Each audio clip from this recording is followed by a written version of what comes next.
Right, hello everyone. So today I would like to talk about a book called Daylight Robbery by Dominic Frisby. I mentioned this in the last video. Embarrassingly enough, I think I said the book was written by Dellingpole. But anyway, Dominic Frisby wrote the book. Great book, Daylight Robbery. I thoroughly recommend it. It's a book about taxation. It's called Daylight Robbery because back in the old days they used to tax the windows. They wanted to tax the aristocracy, so they would tax people. There would be a window tax, and this window tax lasted for like 150 years or whatever, and it ended up being called daylight robbery. I always thought daylight robbery meant an audacious robbery in which, you know, someone's robbed in broad daylight instead of being robbed at night or something like that. But that is not where the phrase comes from. It comes from the window tax. So, very interesting book. Thoroughly enjoyed it. Been hesitating to make a video about it because I've been a bit conflicted about the conclusion. Essentially, in this book, we get a brief history of taxation and its problems and its history and etc., etc., where it comes from, different ways of doing it. And then right at the end of the book, Dominic Frisby proposes, as a solution to all of these problems, he proposes something which is known as Georgism. And Georgism is an idea which appeared in the progressive era. It is a tax philosophy which was put forward by a guy called Henry George, who wrote a book called Progress and Poverty in 1879, which was a bestseller. So, what is Georgism? Well, the idea, I mean, I haven't read Progress and Poverty, so I don't know the original idea. But the way Dominic Frisby presents it is essentially he's advocating for a land value tax. What is a land value tax? Well, you tax the value of the land, right? You tax the land, essentially. It's a poll tax, it's a direct tax, it's a council tax. You live in a house, so you've got to pay tax on the house, right?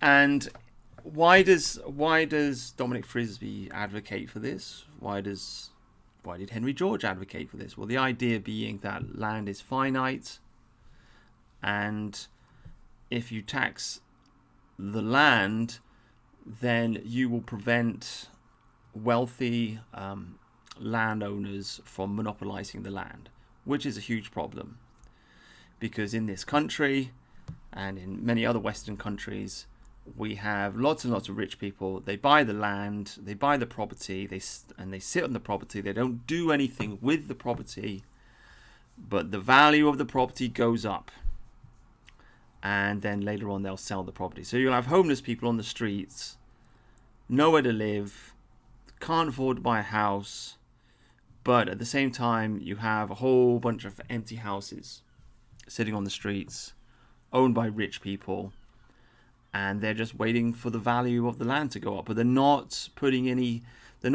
anything. They're just collecting rent, and the collection of rent is seen by the vast majority of economists as a kind of useless labor, a very bad way of getting rich, because you're not producing anything. You just sit there. It's the classic caricature of the feudalist lord or the capitalist lord. You know, the lord in the manor. You just sit there living a life of luxury and leisure while everybody else works and pays you rent, and you don't really have to do anything. It's lazy. It's not entrepreneurial. It's not like the rich landlords of old would be building and inventing things and building bridges and steelworks and trains and cars and developing technologies. And no, they were just fat, and the money just came to them. I mean, I talked about this in another previous video I did about the decline of the English aristocracy. Didn't really enjoy that book at all, but nonetheless, I've run out of sympathy really for the aristocracy after considering the way that they're behaving currently. Where is the outcry from our king? We've just recently in the news, just yesterday, we've had a mass stabbing on a train. I think 10 people have died, I'm not sure. Earlier on in the week, we had a guy walking his dog. He got stabbed to death by an Afghani. Right, just walking his dog. Wasn't doing anything. Wasn't agitating anybody. Wasn't getting into a bar fight or something like that. The guy just jumped out of the bushes and stabbed him to death in broad daylight on the street because he hates white people.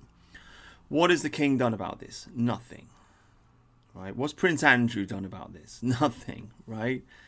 What have any of the aristocrats of our once great nation done about any of this? What have they done about Rotherham?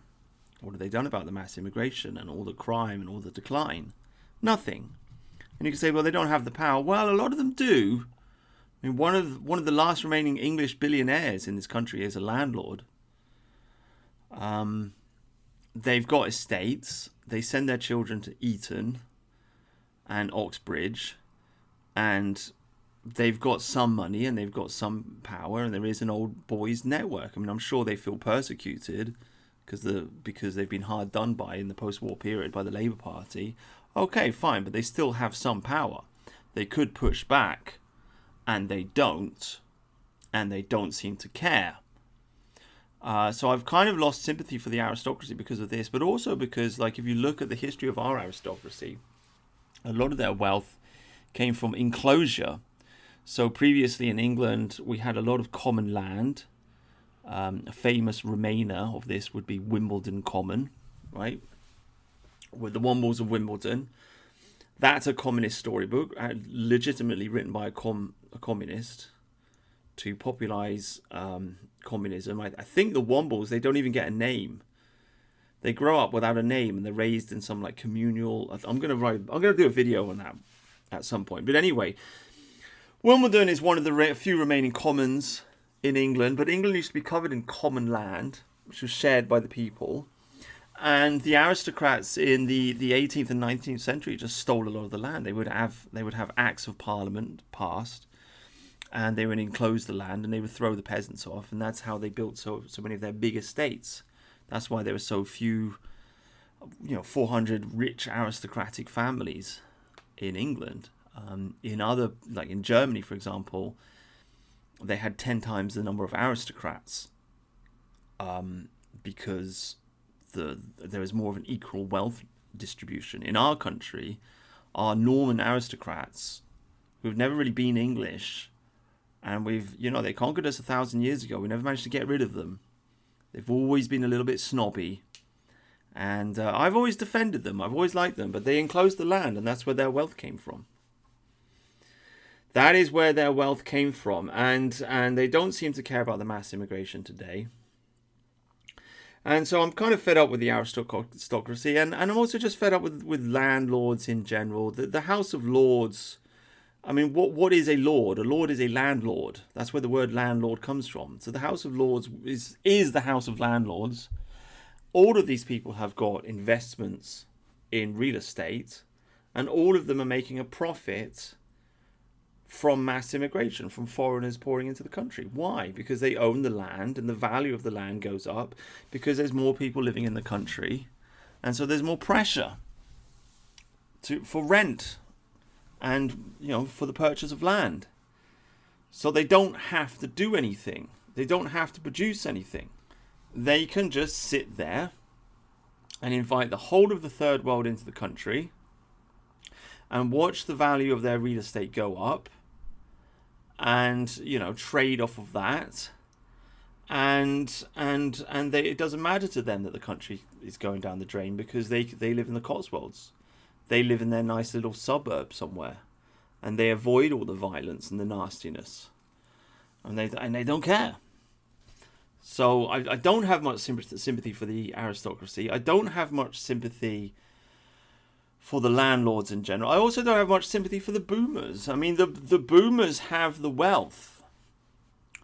And people like to say a lot about, the Muslim vote, right? The Muslims have now got 5 MPs in Parliament. And obviously Sadiq Khan is in power because the Muslims have put him in power. Okay, every politician in the country is in power because of the boomers. The boomer vote rules this country. The vote of the pensioner rules this country. right? That little old lady down the road who appears to be very harmless, she is in some way the great destroyer of this nation, right? I know that sounds a little bit mean, but what is their priority? What is the priority of the pensioner class? The priority of the pensioner class is to get their pension. They want their pensions. And if they own property, they want the value of their property to continue to increase. And that is what they are getting. Because the foreigners are coming in, it's pushing up the price of property. And workers are coming in, it's pushing down the value of labour. And it's sort of, I mean, it doesn't really work, obviously, because a lot of these people come in and they're on the dole and they end up being a drain on society. But nonetheless, they do raise the rent, and so the boomers in many ways get what they want. The pensioners get what they want. I remember very clearly I went to a birthday party for a family member, like 5 years ago in the middle of COVID, and I remember sitting there, and we were talking about the lockdown, and I remember sitting at this table of boomers, and they all laughed because they were talking about the lockdown and how it's damaging the economy. And they all laughed. They said, "Oh, well, we won't have to pay for it. Ha, ha, ha, ha, ha." Right? The younger generation will have to pay for it. They knew exactly what was going on. They weren't serious when they were laughing, but it's like never a truer word said in jest. They kind of half were serious. And this is what's going on. We've just seen Richard Tice on the TV. And someone asked him, well, what do you think? England's going to be brown in about 20, 30, 40 years, and he said, well, I'll be dead by then, it doesn't matter. And this is the attitude that a lot of these people have. A lot of the boomer class, they are the landlord class. So all of this is to say, I don't really have a very high opinion of landlords, and I don't really have a very high opinion of rich people who monopolize land and they don't do anything with it, and they push people into rent slavery. And they buy up property. For example, London, the middle of London is just empty. A lot of empty property brought by rich millionaires and billionaires from all around the world who just buy up this fancy property. They don't live there. They don't contribute to the economy. They just buy it. They buy a flat and they leave it empty. So the locals can't find a place to live. And it's just real estate, and the same thing's going on in New York, of course, and in Paris, and in all of the big cities of the world. This kind of behavior goes on. It's just rich people. They just buy property, and they wait for the value of the property to increase. So this is not productive behavior. This is not good for the economy. This is parasitical behavior, really. I mean, if I was a rich person, I'd do the same thing myself, because that's the way the system's set up, right? It's easier to do that than starting a business or running a business. That's hard work. But just buy property and just sit on it and do nothing and wait for its value to go up, well, that's easy. So essentially, Dominic Frisby and Henry George and Georgism, they are proposing something called a land value tax. And the idea is that the land value tax will stop rich people from behaving like this, because the rich people will no longer be able to afford to keep that property sitting there idle. Why? Because if you're a rich Saudi billionaire and you've got some big property in the middle of London, instead of just paying your council tax, you're going to be paying 10 times the council tax or whatever. I mean, maybe they could still afford it. Some of them still could, but a lot of them. I mean, we see this a lot in the West Country, especially in a lot of very pretty old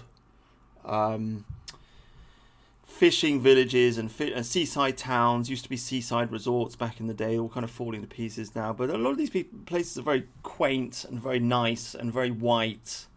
And they used to be nice places to live. And when I was growing up, they weren't really anywhere special. But nowadays, they're full of millionaires.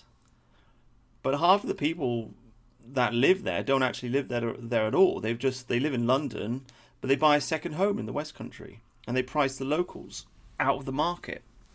It's horrendous behaviour. In fact, a movie came out about it recently, didn't it?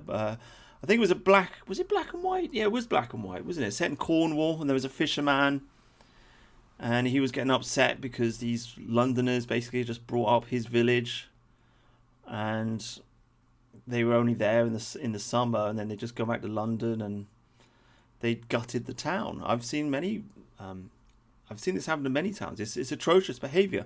So the land value tax would end all of that, because they wouldn't be able to afford it. These upper middle class people wouldn't be able to afford a second home because they'd be paying too much tax for it.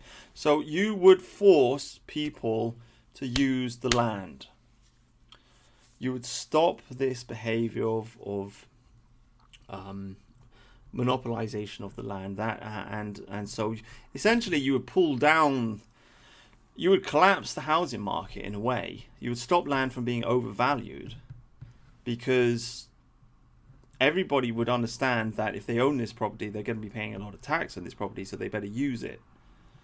So you would create a situation, in my mind, whereby everybody gets a property. Now, you can agree or disagree how to roll this thing out. I don't like the way that Dominic Frisby presents it, in that you have some kind of government official and they assess the value of the land. That sounds like something which could really be, very corrupt. Because governments usually aren't very good at assessing the value of anything. I would rather leave it to the free market. Let's say you buy a property and you pay 1%. Okay, so you buy a house for £300,000. So now you pay £3,000 a year land value tax. Something like that. I don't know. Depends if it's the only tax that's being paid. Are there other taxes and what's going on, and etc., etc. That seems reasonable to me. So then you just look. What was this? You don't need a government official to place a valuation on the land. Because the way Frisby talks about it, he says land value tax should be separate from the value of the property that's on the tax. I don't understand what he's talking about. This seems crazy to me. This seems weird. I would just take the market value of the property, right, the real estate, the land and the house that's on it, and just tax 1% of that. So over a course of 100 years, you'll pay it back. Of course, you'll have to adjust for inflation, right? So then there'll be a calculation of that. That would be where that would be the grey area. That would be where the devil in the detail. The devil finds his detail, or whatever you want to say. So I don't know. Like the only way you could really run it properly is if you had gold currency, because that stays. Because then the value would be fixed. But anyway, that would be how I would run it. So then you just find every property in the land, how much was it sold for, adjust it for inflation, and then tax people on that, and then all of the rich millionaires and all the foreigners that bought a whole bunch of land in our country and they're just leaving it idle, all of these people will just be forced to sell, and so it will become a buyer's market. Because you got to consider, this would stop banks from stealing, from taking people's property off them, by the way, if you did it properly. If the bank was, because you have a situation where the bank will, somebody will get a mortgage, maybe they've paid off 90% of their mortgage, but they can't finish paying it off, and then the bank just takes everything, right? Well, if the bank's got to pay land value tax, they're not going to hold on to that property for very long. They're going to put it back in the market quickly. So you'll stop this situation, which we saw after the financial crisis of 2008, whereby you've got homeless people, and the banks have just got rows and rows and rows and rows of houses that they've just boarded up. They still have this situation in Ireland now. Lots of homeless people, lots of poor people, can't afford to buy a house, but empty estates. Just estates full of houses just sitting there, unoccupied. Right? If the banks had to pay land value tax, they wouldn't be able to hold on to that property. They'd be getting rid of it as quick as they can, wouldn't they? So you would drive down the value of the property, and which means that the property would become affordable. And as that's I guess you could say I mean, Frisby doesn't talk about it in these terms, but you could say in the eternal battle between capital and labour, you'd be putting labour first because you'd be undermining the value of capital. I don't know. Don't quote me on that, but I think a country where labour is more valuable than capital is generally better for the vast majority of people. I mean, that's what you want. That's what you should be aiming for. A large middle class and a country where labour is valuable, and a country where labour is valuable and it's needed. Like you go back to the 60s in this country. You could walk out of a job, walk into another one straight away. Very low unemployment. People were always, trying to find people to work and hold on to them. That's the ideal situation, and that's liberty. Because poverty, you can't really have liberty if everybody's poor and they're desperate for a job, because then they'll just work, they'll do anything, and they'll put up with all kinds of human resources, multicultural nonsense. They'll put up with it because they need the job, right? You can't really have liberty without home ownership. Home ownership is the most important thing, because then you've got your feet on the ground. If you don't own your own home, you're renting, you're burning all of your money on rent, and you don't own your own place. Now, in response to all this, you could say, well, hang on a minute, Brutus. Like, if you've got to pay rent every year Frisby doesn't like the word rent. He's not calling it rent. He's calling it land value tax. I mean, you could call it land value tax, you could call it council tax, you could call it poll tax, you could call it land tax, you could call it rent, you could call it whatever. I mean, let's not let's not squibble about the word. Like, effectively, you're kind of paying rent to the government, aren't you? Sort of. But are you? You're paying a tax. So it's different. It is different. You're paying a tax on the property. You do own the property. You're paying a tax on the property. So people may say, well, you don't really own the property if you're paying a tax on it every year. Like, it's not really yours, is it? Like, you don't buy a car. Well, you do buy a car and pay tax on it every year, don't you? Okay. You don't buy a TV and continue to pay a tax on the TV year after year after year. It's yours. And you don't have to pay any more tax. So that would be the counter argument. And I agree, it's a strong argument. It's a strong argument. But then, of course, you're going to be stuck with the problem with a bunch of rich people monopolizing the land. So, again, I still have not made my mind up on this. I'm still going back and forth in my mind. I'm very 50-50 on this subject matter. And I presented this to the boys on the internet, the guys on the internet, and they were all like virulently against the idea of a land tax. They didn't like it because they just said it's not English, it's not Anglo-Saxon, it's not our way of doing things, it's not free, it's not liberty, blah blah blah blah blah. And they're correct in that. If you look at the history of this country, we've always rebelled against direct taxation. The poll tax riots contributed to the fall of Margaret Thatcher, because people didn't like the idea of being. Now, she was actually trying to deal with a lot of local councils that were just promoting all kinds of stupid ideas, and again, they're getting their money from the central government, and so she tried to make the local councils collect a tax. The idea being that local people could reform their local councils. But anyway, the whole thing backfired, and you had the poll tax riots, and Thatcher went down. And of course, the poll tax riots, they got their name originally from the Peasants' Revolt, which was way back in. Let me look. 1381. The Wat Tyler Rebellion, the Great Rising. So basically, we had the Black Death. Like a third of the country died, and then there was the war with France, and then they tried raising taxes. People didn't like it. They had a revolution. It's interesting in that it was led by a guy called Wat Tyler, but there was, I think John Ball was his name, wasn't it? Yeah, John Ball, prominent English priest who took part in the Peasants' Revolt. Interestingly enough, like John Wycliffe gets all the credit for being the morning star of the English Reformation, but John Ball, the revolutionary, may actually have really been the one. I mean, he came before Wycliffe.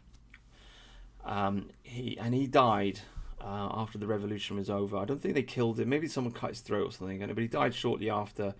But nonetheless, a revolutionary priest, rebelling against the church, preaching like a different kind of Christianity. That was all rolled up in the Peasants' Revolt. But a huge revolt. These people revolted. They marched on London. The young king had to come out and see them. And there was a bit of a meeting, and he managed to pacify them. And then they left, and then they had them all killed and whatever. And the revolution was ultimately unsuccessful. But it was probably the biggest peasant revolution that we ever had in this country. And it was because of taxes. And specifically, as far as I understand it, was direct taxation. So people don't like it, right? There's something true in this. Also, in the American Constitution, it is said that there should be no direct taxation. No direct taxation. Now, of course, a land tax is direct taxation because you are directly taxing the person, as opposed to an indirect taxation like VAT, where you're taxing the product, right? Or tariffs, you're taxing the product, not the person, okay? Income tax is direct taxation. Land tax, direct taxation. I mean, you could say the land's the product, I don't know, but you know what I mean? It's generally classified as direct taxation. Now, I've seen Florida's Ron DeSantis make an interesting short little video, just a random video I stumbled across on YouTube or maybe on Twitter. And he makes the point that the reason that the Americans like indirect taxation is it's not only just because you can avoid paying it because it's voluntary, but the point is if the government overtaxes you, then you can just stop buying stuff, right? So if the only tax you have is indirect taxation and the government just raises VAT too high on everything, okay, then you can just stop buying stuff and you can just save your money, right? Now, of course, that only works if you have a gold-backed currency, as you should do, because fiat currency is fake, paper money is fake, and once you have paper money, everything starts getting all mishmashed up and all over the place. But if you have a gold-backed currency and the government just raises VAT too high, you could just say, well, I'm not spending my money. You can just sit on your gold and you can just wait until the government lowers taxes, and then you can start spending your money again, right? So what happens with VAT, with indirect taxation, is you will ensure that you have a limited government. That's the idea. If you have direct taxation, you can raise it and raise it and raise it and raise it as high as you want. So that is the counter argument, fundamentally, to this land tax. It's the argument against it, and it's the argument against income tax as well. Once the government is engaging in direct taxation, they can raise it as high as they want because they're taxing you. They're not taxing the product. You've got no way to hide from it. You can't just save your money and wait for taxes to low. So they can just take all your money. They can take all your money. Okay? So I really appreciate this idea because obviously I'm in favor of small government. Big government is bad. Big government is stupid. Big government is the government spending your money for you, right? None of this stuff is free. I feel like, do I really have to say this on this video? But you don't know who ends up watching these videos, right? But yeah, a lot of people these days, they're in favor of socialism. They like the NHS. They think that's good. They think the education is good. They think pensions is good. They think the welfare state is good. None of these things are free. People don't seem to understand that these things are not free. It's not free. It's the government taking your money from you and then spending it for you. Right? They're spending it for you. Why not just let you keep the money and you can spend it yourself? And you can say, well, what about charity? What about poor people? There are some people that don't have any money. Well, yes, charity is there to help them. So before we had the welfare state, England was filled with friendly societies, and people would give money to these societies and people would give charity, and through a process of charity, poor people would be looked after. And it was understood that it's kind of the duty of every man who has a little bit of wealth. It's his duty to give charity and help the poor. And people would do this. And I think this is the correct way to go about things, because you're encouraging virtue.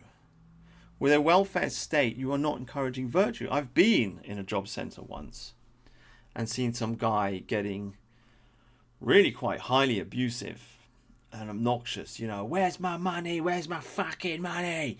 Give me my blah, blah, blah, blah, blah, blah, and just kicking off. Give me my. It's like where does this sense of entitlement come from? Right? This guy thinks that the money is his. He deserves the money. Doesn't have a job. Probably hasn't contributed hardly anything to society. But he feels like he's entitled to, that hardworking people should pay for it. I mean, we just seen this on Newsweek just last week, right? There's some girl. Sorry, Question Time. What am I talking about? Newsweek. Question Time, right? I never watch Question Time, but every now and again the clips pop up. So I think it was there was some I think it was Goddard, was it? Anyway, there was somebody on Goodwin, that was his name. He was on this, and I didn't see the clip, but anyway, because these things just annoy me, so I only got the very vaguest gist of it, and I couldn't watch anymore. But there was some girl on there talking about benefits, and she was sitting there and she's saying, I've got anxiety, so I can't work. Like, what the fuck are you talking about? What are you talking about? You've got anxiety? You've got anxiety, so you can't work? What? And she means it. Like, she doesn't, like, I don't think there's any, like, she's not confused about it in her mind.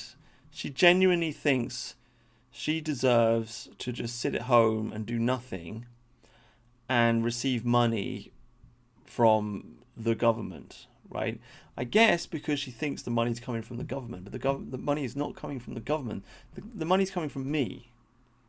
I'm paying for it because I work and I pay taxes, and this tax money is then going to her so she can sit in her ass and do nothing. But she doesn't get it. She doesn't understand it because she thinks the money's coming from the government, and she doesn't seem to realize. She doesn't know where the government gets its money for some reason. She hasn't thought it through. It hasn't clicked in her head. I guess she thinks the government's just daddy, isn't it? The government is just daddy. The government is a rich man. The government's got infinite money. They can get the money. It's like the last video I did, David Graeber, with his bullshit jobs. And he's talking about UBI, Universal Basic Income. And he says, we just got the money. We can get the money. That's not a problem. He's like, where? Where do you get the money from, David Graeber? And he's got no answer to it because he doesn't think about it, because he doesn't want to think about it. It's the female mindset. Women are good at spending money. They're not good at making it. Right? They're good at taking money from people, from men, but they're not good at making it. They just want to spend it. They're good at that, So with a welfare state that's with a big government welfare state, you're going to end up with these people. And on top of that, invite a bunch of foreigners in and they just sit around and do nothing as well. Right? Just to make it even more humiliating and bad. Apparently, like over 50% of people in this country are the recipients of benefits. So like only half the country's working. The other half is just sitting around doing fuck all. Like, it's mental. It's just insane. Why work? Why do I bother working? Like, sometimes I do wonder, why do I bother working? I should just say I've got backache, because that's the easy one, because it's very hard to disprove. I should go to the doctor. I can be like, oh, my back. Oh, no, I can't. Oh, I hurt my back. Oh, like, you can do this. I mean, I could get away with it if I wanted to, and then I get benefits. And I'll just be go into the job centre, and because I've been unemployed before, I've seen these types of people in the job centre.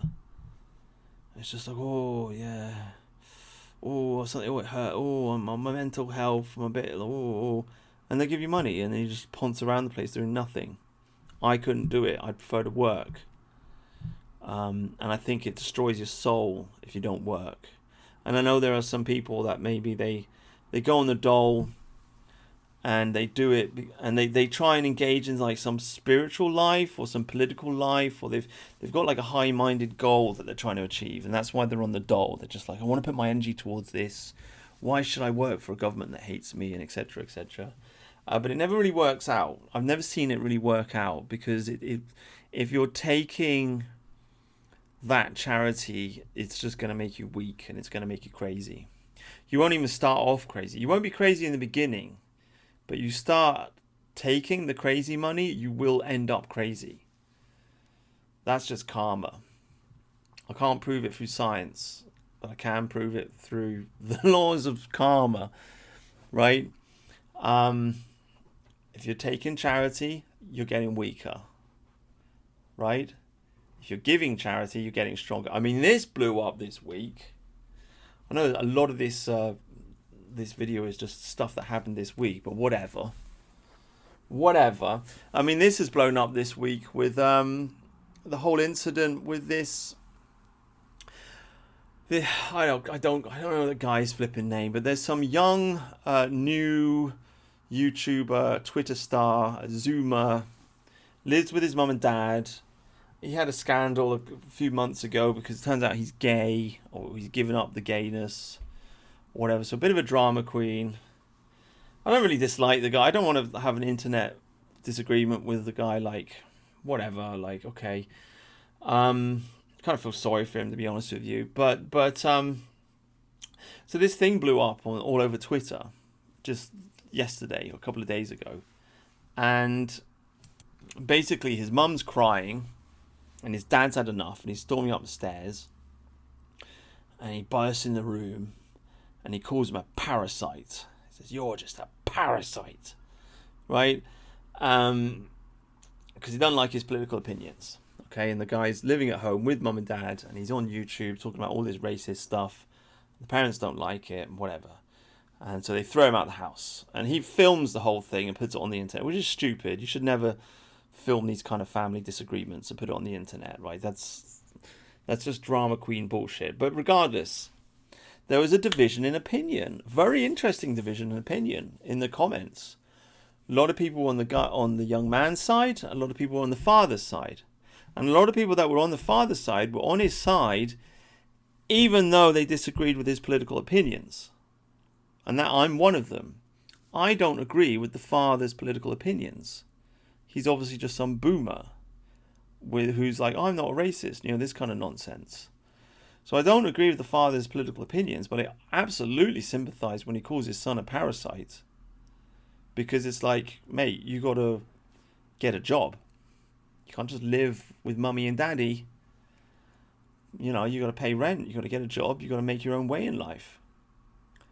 And the Anglo-Saxon way is that the son will leave home and find his own, work a job and pay his own rent, and etc. etc. A lot of people in a lot of the younger generation are completely disagreeing with this, and they're taking the son's side, and they're saying, well, the boomers against the country, and blah blah blah blah blah. And it's like, well, yeah, it's a very interesting thing. It's a very interesting difference in perspective. But I think one of the points underlying here is, if you're taking charity, you're weak. Like, if you can't stand on your own 2 feet and work for yourself and pay your own rent, then people are not going to respect you, and they're not going to respect your opinions if you're just sitting on the dole. Doesn't matter how philosophically right you are about all this stuff, but you have to walk the walk as well as talking the talk. You see? I mean, it's like me. I'm a massive hypocrite. I tell people to get married and have children. I'm not married. I don't have any children. So I don't really... That's probably why I don't bang on about it too much, because I know that I don't have the moral authority, really, to lecture people about this, because I haven't done it myself. You know, so every now and again I'll say something about it, but really, like, I don't have the authority to talk about it because it's not something I've done myself. I do have the authority to talk about getting a job and paying your own way because I have done that myself. So if you're living off charity, you are weakened. You are a parasite. People will not respect you. You're not looking after yourself. And it will affect your mind. I mean, millennial woes, there's another one, right? The great millennial woes, loved by all, loved and respected by all. He's got a great thing with the millennial every year. People come. It's a great show of force. It's a great tradition. Everybody knows it's going to happen. People look forward to it. But gradually, the years are going by and people are just like, whoa, you've been doing this for a decade, mate, and you're still unemployed. You know what I mean? You're still unemployed, and throughout the course of the year, you don't do anything else. You just do this one thing every year, and people go on it because of habit. But you don't have a job, mate, right? You don't have a job. And I think that's gradually that's starting to dawn on people. People are just starting to get, that star is falling, I think. So, whatever the case, I think charity is important, is what I'm trying to say. And I think that the virtue of being generous is important. I don't give charity very often. Why? Because the government's stealing all my money. I mean, this is something that Frisby points out in the book. We're all feudal serfs. We're all giving 50% of our wealth to the government. Right? 50%. Yeah? So I'm basically working for the government for 20 years of my life. Right? If you think you've got 40 years of working life, I mean, it's more than that, but whatever. 20, 25 years of my life, I'm working for the government. So we're all... So the point I'm trying to make is that giving charity gives you a good feeling. It makes you feel strong. It makes you feel happy. It's a virtue. It's the cultivation of virtue. I guess the capitalists can't explain it because they just see everything in terms of the bottom line, and they don't take into account, I don't know, they can't really calculate human warmth and virtue and things like this. But like I say, I don't really give charity myself that often because the government's taking half of my money from me. But the times that I do, I feel good about it because it's empowering, really. And it's good to be generous, and it's good to give. The government has kind of stolen that from people.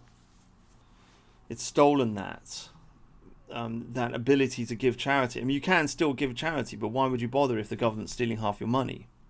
So they've stolen they haven't stolen the ability, but why would you do it? Do you know what I mean?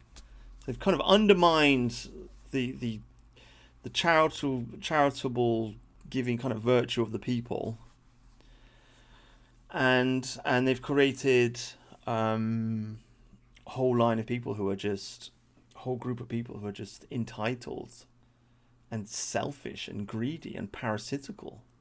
A parasitical underclass of welfare recipients that everyone just kind of hates. So that's what big government does. Now, if you have a government that's run off of VAT and it's got a gold-backed currency, right? It's based on precious metals, and it's not a paper fiat currency that the government can print out of thin air. If you've got a real country like that, then you're going to have a small government, and then you won't have a welfare state. And you won't have all these greedy, useless people sitting around doing nothing. They'll all have to work. And if they can't work, they'll have to rely on charity. But if they do rely on charity, they will at least be grateful for it. You see. This is the point I'm trying to get at. They will at least be grateful for it. And probably, I mean, one of the reasons possibly why hardly anybody goes to church these days is because the government, again, has undermined one of the basic functions of religion. All religions throughout the world would give charity. It was just understood. You go to the church, you go to the temple, you go to the mosque, they help you, right? Because people give money to the church and the church gives money to the poor. That's the way it's supposed to work. That's the way it's worked for thousands of years. The government's undermined it now. So they've undermined religion. So the welfare state's really, really not good. I mean, it's hard to... I am a believer in liberal democracy, but it's hard to see how to avoid it. I mean, I think the obvious way is, because you're always going to have old people, and the old people are always going to kind of be in the majority. And then so they're always going to start voting for pensions. And once they're in place, it's hard to get rid of them. So it's difficult. Maybe this is just the way democracies go after time. I hope not, because I don't want to live in a fascist dictatorship or a monarchy. As you know, as people that watch my channel on a regular basis will know, I am a believer in English liberty. I think we should have universal male suffrage. I think we should take the vote away from women. And I think that we should have referendums on everything. And that should have been the conclusion of the progressive era. Because at the same time, people were talking about Henry George and all this. This was obviously the progressive era in America. This is what it was known as. This is the original progressivism. At the same time, they were talking about land value tax and all of this. They were also talking about giving women the vote. And I think giving women the vote has essentially just destroyed Western civilization. It's wrecked it. It's just, we've gone too far. Because women are too soft and too easy to control, too easy to manipulate, and they've feminized the men. All the men have been feminized, because if you are an outspoken man like me, you're gonna constantly get into trouble with human resources. I mean, I just saw another. Where did I read this? I think it's a random thing I read on the internet, but apparently like 50% of management positions are female now. Right, in America, 50% female management. It's kind of crazy, isn't it? Considering that they've got a stranglehold on human resources as well, right? Who do you think gets in trouble more? The women or the men? It's the men that have got to be careful about what they say, because human resources will get them. So you put women into power, you feminize the men, and then when your country gets filled up with barbarians and they start raping girls and stabbing people on trains and stabbing dog walkers and blowing up arenas and doing all kinds of crazy stuff, nobody does anything about it. Nobody pushes back because everybody's being feminized. I mean, if the stuff that was going on today happened in the Victorian era, then I mean, you wouldn't need to bring the army, because the men of the country, the people, would have just like dealt with it straight away. That would be it. Like there'd just be a riot. You wouldn't even. I don't even get to the stage of having a revolution. It would just be like, oh, we got to kick them out, and they would get kicked out. Boom. Job done, right? And I don't think anybody would be able to stop them. Why? Because they were masculine people. They were high energy people. They were accustomed to a certain level of violence. I don't think they were violent people. Maybe there'd be a few punch ups in the pub and this kind of thing, but they would, like, if God, can you imagine? Can you imagine an Axel Rudicabana stabbing 3 children to death in the Victorian age? Can you imagine the result, the reaction from those types of people? It would have been ferocious. It would have been ferocious. A tremendous backlash. Nobody would have been able to stop it. That doesn't happen now because the men have been feminized. So I don't know. Is the welfare state the natural result of liberal democracy? I hope not. I like to think that if we had referendums like the Swiss, then we never would have given women the vote. Most women didn't want it anyway. It was something that was pushed on us by a left-wing government. If they'd have given people a referendum, people would have just said, well, the suffragettes are stupid. They're England's #1 terrorist group. I mean, maybe women having the vote had like 20 or 30% support, maybe. But I think most people would have just thought it's a bit silly. And besides which, most people back then were married anyway. So it wasn't really just the case that only the men could vote. What actually happened is you had a family vote. The husband and wife would talk, and they would say, who should we vote for? And then a husband would go off and he'd vote. But it would be the husband and wife that would agree on it. So the vote represented families, essentially. The vote represented nuclear families. And the government back then supported families. Now that men and women can vote, the government supports individuals. It doesn't support families. It's not a pro-family government, is it? I mean, it's the McDonald's effect. Everybody's mentioned this idea, but back in the old days, McDonald's was a fun place where you take your kids. It's not like that anymore. They don't have, I don't know, do they have kids' meals? I mean, they probably do, but it's not somewhere where you take your family. It's just somewhere you go to eat, right? And so you can go back to work, usually. Usually you just eat there because you're working too hard and you don't have time to cook anything. So you just got to shove some food in your face, you know. It's not a family day out, is it?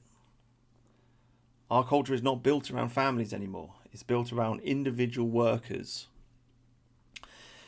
Perhaps that's partly as a result of giving women the vote as well. So, I mean, there are many factors involved here. Anyhow, 9 minutes left in the video. I think hopefully you can see my conundrum. Like, which one am I in favour of? Land value tax or VAT? I got to be honest with you. I'm still undecided. I think VAT. Put a gun to my head, I'd say VAT. Okay. I don't know if it's entirely traditional, because I did look into it. Obviously, we are Anglo-Saxons, so originally we came from Denmark, but you look at those old Germanic kingdoms, the king would tax the people, right? It would tax the land. He's like, you own this land, you have to pay me X amount every year. So it is traditional for kings to make people pay him tax according to the land that they own. Right? There is a truth in that. There is a traditionalism in that. So I think a rejection of land tax is also, in many ways, a rejection of the monarchy in itself, isn't it? In a way, because everybody knows this. Like the way the monarchy works is, this is my estate, essentially. Right? The monarch looks at the country and he's like, "Oh, this is my country," which means it's my estate, which means everyone that's living here is living on my land. And so you've all got to pay me rent, basically. That's the way the monarch looks at the country, or at least that's the way I would look at the country if I was the monarch. If I was the King of England, I'd be like, right, this country's mine. You live here, pay me rent. Right? You own that piece of land, pay me rent. So I think it is a very traditional form of taxation in that respect, and I think if you did it right, you'd stop the monopolization of land by rich people. And also, I mean, Frisby goes into a whole conversation about how income tax is falling to pieces, because you've got you've got the rise of the gig economy. You've also got the rise of digital assets, which are difficult to tax because nobody really understands Bitcoin or cryptocurrency.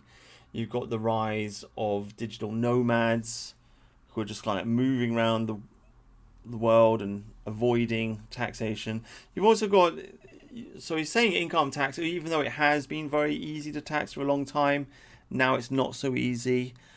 He's also mentions the fact that so many rich people, they can avoid it because they just find all kinds of tax loops and so on and so forth.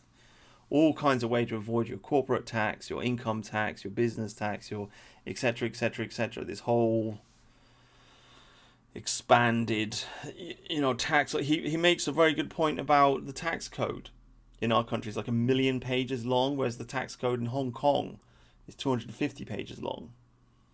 And he makes the point that Hong Kong was actually follows. I don't know if this is really true or not, because I've kind of tried to look into it, but he makes the point that Hong Kong is sort of more or less following the idea of land value tax.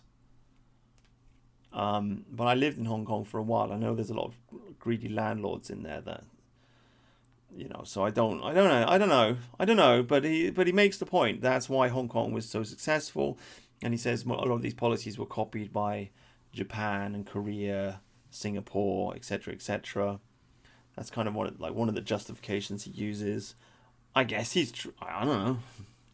Maybe he's right. So what was the point I was making? Yeah, sorry, the tax code. So it'll be the tax code is complicated, and Frisby is basically making the point: if you have a land value tax, you don't need a complicated tax code because it's difficult to hide land. You can't hide it; it's there, right? Whereas income tax, you can fiddle it, you can squiddle it. Do you know what I mean? But land, it's just right there. You can't hide your house. So the taxman's going to turn up. He's like, "Who lives here?" And you got to pay your tax, right? So I think it actually is a traditional tax, and I think it actually, as I say, it will stop rich people from monopolizing the land. It will stop the growth of an aristocratic, feudalist society that just turns people into rent serfs. It will stop all of that. Hopefully, it will make land affordable. So I just can't I like to listen to people, and and as I say, like my friends on the internet, they were all just like, English liberty, how dare you tax us? And it's just like, well, I don't know, just all these empty houses, man. Like it's not good. It's not good. I mean, you might even see like a return to. I've been watching a lot of videos by a guy who talks about town planning cities, and they do say like mixed use is the way forward. As in, you want businesses right next to residential, right next to offices, right next to factories. You want it all mixed. You want your 5-minute city, don't you? Really, like you don't want to force it on people, but you want your 15-minute city. Everything should be 15 minutes walking distance. I agree with that. Would this help that? Maybe, because why would you pay tax for a house and then also pay tax for a business? Why not have your business at home? Right? See what I'm saying? Why not just have your business at home? You have to pay less tax. So we'd go back to something like that, something like a cottage industry type situation. I don't know. That's just a thought. But I'm really inconclusive. Is the end result of this? I'd be curious to hear what people have to say in the comments, because I really like this idea of small government. And I don't want a big government. Direct taxation can lead to big government. And as you say, with VAT, I mean, on like if you just have a country that's run off VAT, I mean, I looked it up. We do collect about 200 billion in VAT every year. I reckon I could run this country off 200 billion, because it's like, you look at the cost of the police force and defence and government, it's really not that much. We're just spending insanely stupid amounts of money on the NHS. We're just burning money on garbage. If we just stop that, you can have a very small government run on 200 billion a year. And then maybe if you had that, then you wouldn't have to worry about rich people monopolising the land. Maybe that just wouldn't be a problem anymore, because everybody would be making money, and so they'd be able to buy property, and the whole thing would just balance out. See what I'm saying? The whole thing would just naturally kind of balance itself out if you just have a small government. But I don't know. I really don't know. I really don't know. It's a very interesting subject, though. It is amazing people don't talk about it more. We've had so many the English Civil War, in part, was because of taxation. Obviously, the American Revolution, taxation. French Revolution, taxation. Again and again and again, people fight wars. They have. I mean, he talks about. Oh man, I mean, it's a whole story in itself. But he talks about the American Civil War being about tax. It wasn't about slavery. I was going to read you the quote. Actually, I will read you the quote. Here is a quote by. It says here: Lincoln did not go to war to end slavery. My paramount objective in this struggle is to save the Union. He said, "It is not either to save or destroy slavery. If I could save the Union without freeing any slave, I would do it. And if I could save it by freeing all the slaves, I would do it. And if I could save it by freeing some and leaving the others alone, I would also do that." Yeah, so I mean, there are other quotes in there. But he's quite clear. It's not about slavery. It was about tariffs. Essentially, the North wanted tariffs on industrial products made by England, and the South didn't. The South made its money through agriculture. The North wanted protectionism. North wanted to protect its industry. So the South was paying a lot of tax that effectively was just being used to subsidize the North, and they got fed up with it.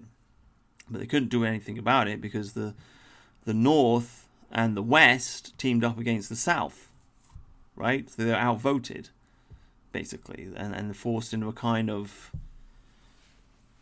tax slavery, because you know, a tariff is a form of taxation. Well, it's a taxation on imports, isn't it? So that's what it is. It is taxation.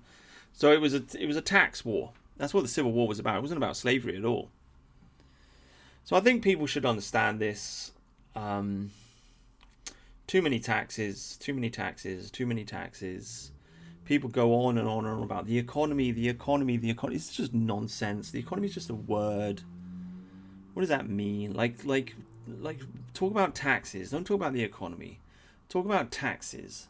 The reason the economy is shit is because everyone's being tax raped. It's just everybody's used to it. They don't think about it. It's like all this conversation about GDP, gross domestic product. This is just some weird made-up word. If you want a really good functioning country, okay, you want a budget surplus, you want a trade surplus, you want high interest rates, so 4 or 5%, and you want savings, you want the government to have savings, and you want domestic savings. That's what you want. Keep your eyes on that. But they don't want people to look at that because every country in the West is running a budget deficit, right? And every country in the West has got a trade deficit, so they don't want you to think about the economy in those terms. So they start talking about GDP instead, and then they can just say, "Oh, look, look, GDP is good. Look how much the GDP is. It's so good. Our economy is so good." This economy is not good.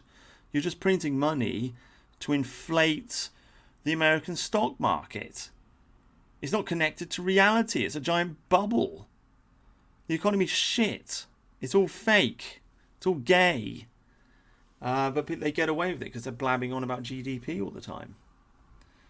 So we got to go back to small government, low taxes, whatever way, whether it's through land value tax or whether it's through VAT. Whichever way we do it, I'm in fundamental agreement with Dominic Frisby that we need small government. I'm just disagreed on exactly how to get there. Okay? That's it. That's the conclusion of the video. Thank you very much for listening. Thank you. Goodbye.